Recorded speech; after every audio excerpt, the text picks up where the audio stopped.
Grover and Grover की history की किताब है, उसका एक छोटा सा किस्सा बयान कर दूं मैं आपसे। उसमें लिखते हैं कि जब शहीद भगत सिंह को अदालत में पेश किया गया तो उस भरी अदालत में एक अंग्रेज ने उनसे सवाल किया कि 800 साल तक मुगलों ने हुकूमत की, तब तो आपने बम नहीं फेंका, और हमने सिर्फ 150 साल से हुकूमत की और आपने सेंट्रल लेजिस्लेटिव असेंबली में बम फेंक दिया। उसका बहुत अच्छा जवाब भगत सिंह ने दिया था कि देखिए, मुगलों ने जो हम पर राज किया है वो हमारे दिलों पर राज किया है, और उन्होंने इस मुल्क को सोने की चिड़िया बना दिया है, और इस सोने की चिड़िया की चमक से आप 7 समुंदर दूर से यहां तक आए हैं, और यहां पे आने के बाद अगर आपकी हुकूमत को अगर एक लफ्ज में, एक लाइन में कहा जाए तो वो ये है कि आपकी हुकूमत एक स्पंज की तरह है जो गंगा के किनारे हीरो और जवाहरात को चूस करके इंग्लैंड में जाकर के टेम्स नदी के किनारे निचोड़ती है, और वो इंग्लैंड मालामाल हो जाता है, और उस दौलत के मालामाल होने के बाद उससे आप अपनी तरक्की करते हैं। मुगलों ने, पठानों ने यहां नहीं किया, इन्होंने यहां की चीजों को यहीं पे खर्च किया, यहीं पे इमारत बनवाई और यहीं की धूल में अपने आप को मिटा दिया। यह था भगत सिंह का जवाब। की छुपी नहीं है कि मुसलमानों का जो किरदार रहा है, जो कुर्बानियां रही इस मुल्क की तरक्की में, इस मुल्क की आज़ादी में, वो लासानी रहा है, बेमिसाल रहा है। और अगर देखा जाए तो ये मुल्क जो है, अगर आप तारीख में देखें तो हिंदुस्तान जो हमारा मुल्क है, मुत्तहिद मुल्क नहीं था।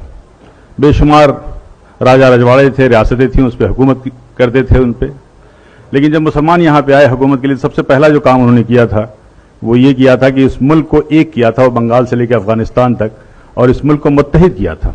ये हमारी खूबियां थी। अगर जंगी निज़ाम की बात करें, जो हम वार स्ट्रेटजी की बात करते हैं, सबसे पहली तो इस मुल्क हिंदुस्तान में ज़हीरुद्दीन बाबर लाए थे। पहला जो रॉकेट था वो शेर मैसूर टीपू सुल्तान ने बनाया था, और ये तारीख में दर्ज है। बल्कि जो विलियम कॉन्ग्रेव था, जो कि एक्सपर्ट था इसका, वो अपनी किताब में लिखता है ये कि उनकी शहादत के बाद 1799 में जब शहीद हुए शेर मैसूर टीपू सुल्तान, तो उसको उन्होंने 1801 में जब्त करके वो इंग्लैंड ले गए, और 1801 से लेकर के 1805 तक उस पर तहकीक करते रहे, रिसर्च करते रहे, समझ नहीं पाए कि इसका सिस्टम क्या है, इसकी डिज़ाइन क्या है। तो उन्होंने एक किताब वहाँ से भेजी थी, और उस किताब का नाम था फतहुल मुजाहिदीन, और वो किताब आज भी पेरिस के म्यूजियम में रखी हुई है। और उस किताब को लिखने वाले टीपू सुल्तान थे, जिसमें डिटेल डिस्क्रिप्शन था कि ये जो रॉकेट है इसको कैसे इस्तेमाल किया जाए। तो ये वो पहली मिसाइल थी, आप गूगल में सर्च कीजिए, वो जो पहली मिसाइल थी मैसूरियन मिसाइल टीपू सुल्तान ने बनाया था। और आज जो आप मिसाइल देख रहे हैं, अग्नि मिसाइल, पृथ्वी मिसाइल, इसके भी बानी एपीजे अब्दुल कलाम है, जिनको आप मिसाइल मैन कहते हैं और जिनको फादर ऑफ मिसाइल कहते हैं। और आप कस्टोडियन जो आप कहते हैं, जो रेवेन्यू का सिस्टम है, ये सब शेर शाह सूरी का दिया हुआ है, and he was one of the best administrator. Police का निजाम किया था, डाक का निजाम किया था, और सबसे पहली सड़क इस मुल्क में बनी थी शेर शाह सूरी ने बनवाई थी। करेंसी सिस्टम में एक बदलाव लाए थे। रुपए जो जिसको कहते हैं आप यूज, शेर शाह सूरी का वो था। ग्रैंड ट्रंक जो रोड थी कलकत्ता से लेकर के पेशावर तक, ग्रैंड ट्रंक रोड उसी की यादगार है। बगावत की, जंग आज़ादी की, तो पहली जो बगावत थी वो 1773 में हुई थी, और उसका नाम जो था, शायद आप में से ज़्यादातर लोगों को मालूम होगा, फकीर एंड सन्यासी रिबेलियन नाम से नाम था।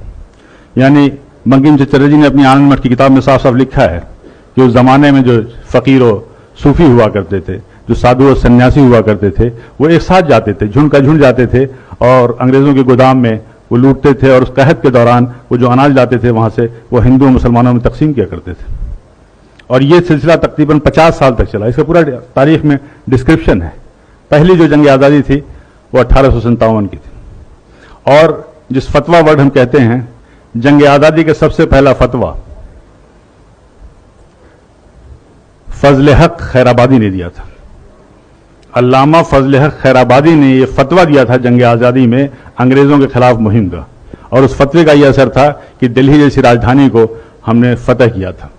लेकिन उसके बाद से ये तारीख में लिखा हुआ है कि लेफ्टिनेंट जनरल हडसन लिखते हैं कि जब हमने दोबारा बड़ी मेहनत और मशक्कत से दिल्ली को फतह किया, तो उस वक्त इंग्लैंड से एक खत आया था, एक टेलीग्राम आया था, उसमें साफ साफ लिखा हुआ था कि देखो ये जंग आज़ादी जो है 1857 की, ये जंग आज़ादी दरअसल उलमाए कराम की जंग आज़ादी है।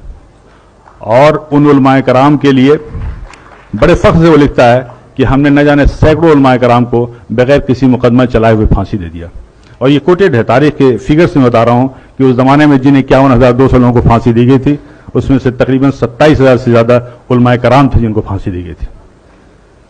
वीर सावरकर ने अपनी किताब में जॉन मैकलसन का हवाला देते हुए कहा था कि 1857 की जंग आज़ादी में अगर सबसे ज़्यादा किसी का नुकसान हुआ तो मुगल की जो आखिरी रोशनी थी, आखिरी बादशाह थे बहादुर शाह जफर का हुआ।